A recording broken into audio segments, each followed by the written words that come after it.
عورت قبرستان جا سکتی ہے؟ عورت کو قبرستان لے کے جانا چاہیے. عورت کا قبلہ درست رکھنے کے لیے قبرستان لے کے جایا کریں. عورت کے قبرستان جانے کی ممانعت کسی کے نزدیک بھی نہیں ہے. یہ احمد بریلوی صاحب نے ایک کتابچہ لکھا اور انہوں نے غلو کیا.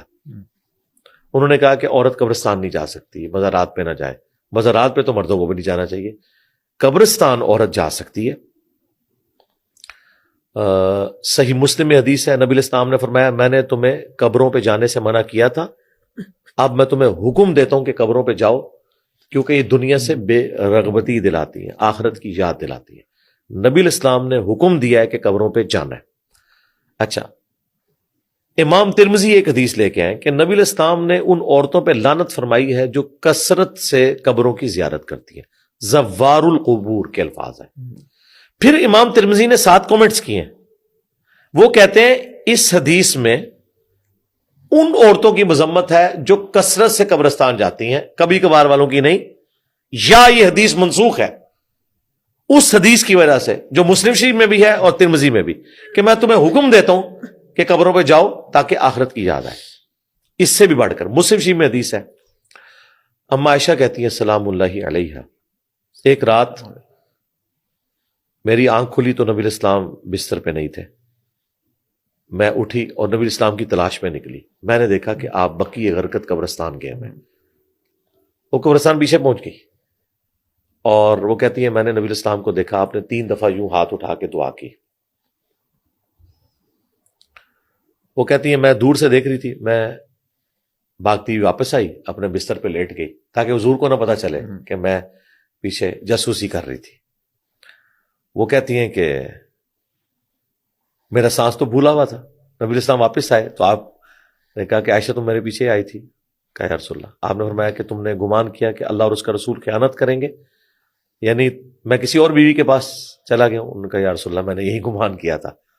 تو آپ نے فرمایا میں قبرستان گیا تھا کیونکہ جب میں رات کو سویا بستر پہ لیٹا تو حضرت جبرائیل علیہ السلام میرے پاس آئے اور انہوں نے کہا کہ اللہ تعالیٰ نے آپ کو حکم دیا ہے کہ آپ اسی وقت بقیع غرقد قبرستان جائیں اور ان لوگوں کے لیے مغفرت کی دعا کریں. کیا خوش نصیب لوگ تھے جی، حضور دعا کر رہے ہیں. مسلم شریف میں ایک حدیث ہے، نبی الاسلام جنازہ پڑھا کے نکلے. آپ نے فرمایا قبرستان پہ آپ نے ایک عورت کا جنازہ پڑھا جو مسجد کی صفائی کرتی تھی. صحابہ کرام نے اس کو دفنا دیا، حضور کو بتایا بھی نہیں. بعد میں پتہ چلا، آپ نے کہا مجھے اس کی قبر پہ لے کے جاؤ، میں بھی جنازہ پڑھوں گا. مسجد میں صفائی کرنے والی حبشیہ عورت کی اتنی عزت کی آپ نے. جنازہ پڑھ کے واپس آئے، قبر پہ جنازہ پڑھا. کہا یہ قبریں اندھیروں میں ڈوبی ہوئی تھی، اللہ نے میرے جنازہ پڑھنے کی برکت سے نور سے بھر دیا. تو نبی الاسلام کی دعا کا تو یہ فائدہ ہے. اچھا، اس حدیث کی طرف واپس ہے. اما عائشہ نے کہا یا رسول اللہ جب میں قبرستان جاؤں تو میں کیا دعا مانگوں؟ تو یہ موقع تھا، حضور کہتے ہیں قبرستان تو عورت جا نہیں سکتی. آپ نے ان کو دعا تعلیم فرمائی. مسلم شریف میں یہ دعا ہے السلام علیکم اہل الدیار من المؤمنین والمسلمین وإنا ان شاء اللہ بکم للاحقون نسأل اللہ لنا ولکم العافیہ. مزے کی بات بتاؤں، میں بقیع غرقد قبرستان میں نا یہ دعا لکھی ہے، نیچے مسلم شریف کا ریفرنس لکھا ہوا ہے. تو وہاں وہ جو شرطے پھر رہے ہوتے ہیں نا ان کے، وہ اردو بھی بول لیتے ہیں، وہ عورتوں کو اندر قبرستان نہیں جانے دیتے. آپ کو پتا ہے صرف مر جاتے ہیں، عورتیں بیچاری باہر رہتی ہیں. تو میں نے ان کو باقاعدہ کہا، میں نے کہا یار یہ مسلم شریف کی تم نے حدیث لکھی ہوئی ہے، نیچے دعائیں لکھی ہیں، یہ تو دعا ہی اما عائشہ نے سکھائی ہے. اور اما عائشہ کو حضور نے کہا تھا جب تو قبرستان جا تو یہ مانگنا. تم لوگوں نے عورتوں کے اوپر کیوں بندی لگائی ہوئی ہے؟ اس میں تفنن کے طور پہ کہتا ہوں کہ احمد بریلوی اور جو سعودیہ کے وہابی ہیں ان کا ایک ہی عقیدہ تھا. ہاں، پاکستان کے اہل حدیث اس بات کے قائل ہیں کہ عورت قبرستان جا سکتی ہے، کیونکہ یہاں کے اہل حدیث کی خوبی ہے آپ جب ان کو حدیث بتاتے ہیں نا وہ پھر کسی عالم کو نہیں دیکھتے. تو عورتوں کو قبرستان لے کے جانا چاہیے تاکہ عبرت حاصل ہو. موت کی یاد، آخرت کی یاد عورتوں کو بھی تو چاہیے. بلکہ میں آپ کے اس کیمرے کی وساطت سے ان خاوندوں کو جو اپنی عورتوں کی ناجائز خواہشات کی وجہ سے تنگ ہے ریکویسٹ کروں گا انہیں ہفتے میں ایک دفعہ نا قبرستان ان کے رشتہ داروں کی قبروں پہ لے کے جایا کریں اور انہیں بتائیں یہ اصل ٹھکانہ ہے. اور عورتیں بڑی رقیق القلب ہوتی ہیں. میں تو اپنی بیوی کو لے کے جاتا ہوں، اس کی دادی کی قبر کے اوپر لے کے جاتا ہوں، رشتہ دار نانی کی قبر پہ لے کے جاتا ہوں اور قبرستان سے گزارتا ہوں تاکہ عبرت حاصل ہو. عورت کو بھی قبرستان لے کے جانا چاہیے. یہ جو پبلک میں مشہور ہے عورت جب قبرستان جاتی ہے تو وہ مردوں کو ننگی نظر آتی، پتہ نہیں کیا کیا باتیں انہوں نے بنائی ہوئی ہیں، اللہ معافی دے. البتہ عورت جنازے کے ساتھ نہ جائے، وہ نبی الاسلام نے منع کیا، اس میں صبر کام ہوتا ہے، اور جنازہ بھی پڑھ سکتی ہے، صحیح مسلم میں ٹھیک ہے. اما عائشہ سلام اللہ علیہا کی مبارک زندگی میں 56 ہجری میں سعد ابن ابی وقاص جب فوت ہوئے تو اما عائشہ نے کہا کہ سعد کی میت لا کے سامنے رکھو، میں جنازہ پڑھوں گی. تو مسجد میں جنازہ پڑھنا بھی سنت ہے، عورت کا جنازہ پڑھنا بھی سنت ہے، لیکن پھر مرد و عورت کا اختلاط نہیں ہوگا. سعودیہ میں تو سارے پڑھ رہے ہوتے ہیں، ہر نماز کے ساتھ جنازے اٹھتے ہیں، وہاں مرد و عورت دونوں جنازے پڑھ رہے ہوتے ہیں. جی علی بھائی، ابھی آپ نے درباروں کی بات کی ہے، ویسے تو آپ نے اس پہ بہت زیادہ بات کی ہے، اور آپ کی جو بڑی پہچان ہے ان میں سے ایک پہچان یہ بھی ہے کہ آپ نے اس پہ اچھا خاصا بولا ہے، لیکن پھر بھی کوئی گنجائش ہے درباروں پہ جانے کی یا دم کروانے کی، تعویذ دھاگا لینے کے لیے تعویذ کی شرعی حیثیت کیا ہے، اور مزاروں پہ جانا دم کروانے اس کی کیا حیثیت ہے؟ دیکھیں، مزار پہ اگر آپ جا رہے ہیں ان بزرگوں کی بخشش کی دعا کرنے کے لیے تو ظاہر ہے یہ ان کا رائٹ ہے، آپ جائیں اور وہاں جا کے آپ اونچی آواز میں دعا کریں کہ اللہ جو بزرگ یہاں دفن ہے ان کے اگلے پچھلے گناہ، چھوٹے بڑے گناہ جو یہ چھپ کے کرتے رہے وہ بھی، اور جو انہوں نے اعلانیہ کی وہ بھی، اے اللہ معاف کر. یہ تو ہمیں دین نے یہ دعائیں سکھائی ہیں. اگر یہ دعا کوئی کر سکتا ہے اونچی آواز میں اور اس کے بعد کر سکتا وہ صحیح سلامت واپس آ سکتا ہے تو ضرور جائیں. دیکھیں ہم منع کیوں کر رہے ہیں؟ جو جگہ نبی الاسلام کی نافرمانی پہ بنائی گئی ہیں ہم آپ کو کیسے الاؤ کریں؟ ہمیں دین کی غیرت منع کرتی ہے. نبی الاسلام کی واضح حدیث ہے مسلم شریف میں تمہیں منع کرتا ہوں قبروں کو پکا کرنے سے، قبروں پر عمارت بنانے سے، اور ان پر بیٹھنے سے. ڈائریکٹ بیٹھنا بھی منع ہے، مجاور بن کے بھی بیٹھنا منع ہے.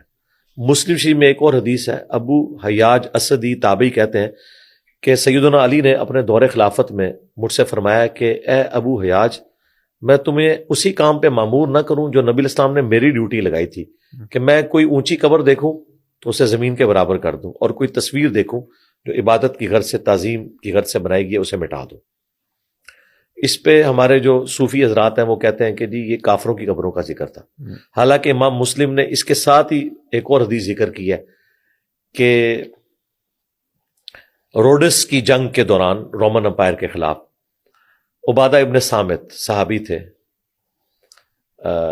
وہ اصحاب کے ساتھ جا رہے تھے، راستے میں ان کا ایک ساتھی فوت ہو گیا، انہوں نے اس کی قبر زمین کے برابر بنوائی اور کہا نبی الاسلام ہمیں یہی حکم دیتے تھے، افضل یہ ہے کہ زمین کے برابر ہو. بخاری شریف میں ہے کہ اگر اونچی رکھنی ہے ایک بالش تو وہ بھی کچی. تو مزارات پہ یہ ہو رہا ہے. اور پھر جو خرافات وہاں پہ ہو رہی ہیں، یعنی وہاں پہ جو بے حیائی کا طوفان بدتمیزی ہے، مرد و عورت کا اختلاط ہے، شرکی ایکٹیویٹی ہو رہی ہیں سجدوں کی شکل میں، اور پھر ڈھول ڈمکے بدکاری کے اڈے کئی بن چکے ہیں. سب سے بہترین چرس ہیروئن عموماً درباروں پہ ملتی ہے. نبی علیہ السلام کے مزاج کے خلاف ہے. سنن ابی داؤد میں حدیث ہے، ایک صحابی نے کہا یا رسول اللہ میں نے یہ منت مانی ہے کہ مقام بوانا پہ اونٹ اللہ کی راہ میں قربان کروں گا. ایک روایت میں 100 اونٹ. آپ نے فرمایا دیکھنا وہاں کہیں زمانے جاہلیت میں کوئی میلہ تو نہیں لگتا تھا، یا کسی زمانے میں یہاں بت کی پرستش تو نہیں ہوتی تھی. اچھا انہوں نے آگے سے نہیں پوچھا یا رسول اللہ اگر ہوتی بھی تھی دین واٹ، اب تو نہیں ہو رہی. آپ فرمایا پہلے اگر کہیں ہوتی تھی نا تب بھی وہاں نہیں جانا، کیونکہ اس سے پھر لوگ کیا پلی لیں گے کہ وہ شاہ صاحب دی یاد تازہ بھی ہوتی ہے، بزرگوں دی یاد تازہ بھی ہوتی ہے. آج کے زمانے میں اگر میں لینگویج میں بولوں تو وہ نبی جو آپ کو اللہ کی نام کی قربانی بھی نہ کرنے دیں میلے ٹھیلوں کی جگہوں کے اوپر، وہ آپ کو کیسے الاؤ کریں گے کہ ایسی جگہیں جہاں پہ یہ خرافات ہو رہی ہیں. رہا تعویذات والا معاملہ، اسلام میں تو تعویذ کا کوئی کنسیپٹ اس حوالے سے نہیں ہے کہ آپ نے اسے لٹکانا ہے. ٹھیک ہے. قرآن میں ہے کہ شہد میں شفا ہے. اس کا کوئی مطلب یہ نکالے گا کہ شہد کی بوتل آپ گلے میں لٹکا لیں گے؟ ایک بیوقوف آدمی بھی کہے گا بھائی اسے چاٹو. تو قرآن جب کہہ رہے قرآن میں شفا ہے تو اس سے شفا حاصل کرنے کا طریقہ، جس طرح شہد سے شفا حاصل کرنے کا طریقہ چاٹنا ہے، قرآن سے شفا حاصل کرنے کا طریقہ بھی تو اللہ کے نبی بتائیں گے نا. پڑھنا جی وہ بتایا اسے پڑھنا. اور وظائف صحیح بخاری میں آیا نبی الاسلام رات کو سونے سے پہلے المعوذات، 3 تعویذ، 3 پناہ دینے والی صورتیں، آخری 3 صورتیں سورۃ الاخلاص، سورۃ الفلق، سورۃ الناس 3 دفعہ پڑھ کے ہاتھوں میں پھونکے جسم پہ ملتے تھے. اور مسلم شریف میں حدیث ہے نبی الاسلام کے گھر والوں میں سے کوئی بیمار ہوتا آپ یہی 3 صورتیں پڑھ کے اسے دم کرتے تھے. دم کرنا سنت ہے، تعویذ بھی سنت ہے. یہ والے تعویذ یہ نہیں کہ قرآن لکھ کے آپ گلے میں لٹکائیں گے یا اس کی نمبرنگ کریں گے، ان کا کیا لینا دینا قرآن و سنت کے ساتھ. پھر ابو داؤد ترمذی میں حدیث ہے جو صبح اور شام 3 دفعہ آخری 3 صورتیں پڑھ لیں ہر چیز سے کفایت کر جائیں گی. پھر ابو داؤد ترمذی میں حدیث ہے ایک صحابی کہتے ہیں نبی الاسلام نے مجھے وصیت کی تھی کہ ہر فرض نماز کے بعد 1 دفعہ آخری 3 صورتیں پڑھ لینی ہے.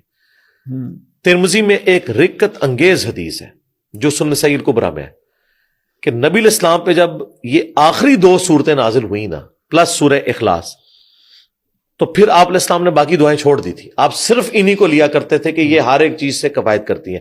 میں ان سٹوڈنٹ سے، ان لوگوں سے جن کے پاس زیادہ ٹائم نہیں ہوتا، یہ ریکویسٹ کروں گا آپ کچھ سنت اذکار نہ کریں، ہر فرض نماز کے بعد آخری 3 صورتیں پڑھ لیں اور صبح شام 3 دفعہ پڑھ لیں۔ آپ کو کوئی سنت اذکار کرنے کی ضرورت نہیں، ہر ذکر، ہر دعا، شیاطین سے بچنے کی، جادو سے بچنے کی، سے ہر چیز، سب کچھ اس کے اندر کور ہے۔ اور سب سے بڑھ کر یہ قرآن کی صورتیں، یہ سنت والی بات ہی نہیں رہی، یہ تو قرآن کی دعائیں، تو یہ کر لیں۔ یہ تعویذات ہے جی، اس میں میرا کلپ بھی ہے رسول اللہ کے تعویذات، آپ نے بھی اگر کلپ اپلوڈ کرنا ہے نا جی جی اس عنوان سے کریں، نبی علیہ السلام کے تعویذات، ٹھیک ہے۔ المعوذات، 3 پناہ دینے والی صورتیں۔